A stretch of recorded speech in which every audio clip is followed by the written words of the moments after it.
guess it's fair to say that I think these are among the most unsettling and surprising stories to have emerged from the natural sciences. The first reaction is that the experiment is apparently defective in some way. All of these redesigns, all of this more careful engineering doesn't move the statistics 0.001%. It's as if the scientific activity itself is committing suicide.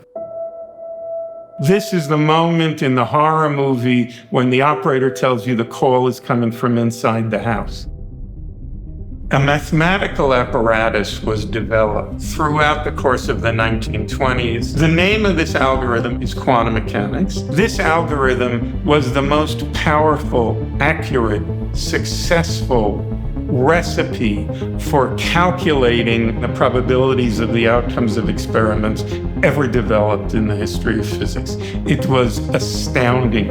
Overnight, the entire separate science of chemistry became a homework problem in quantum mechanics. And indeed, 20 years later, this algorithm made theoretical physicists the masters of the universe.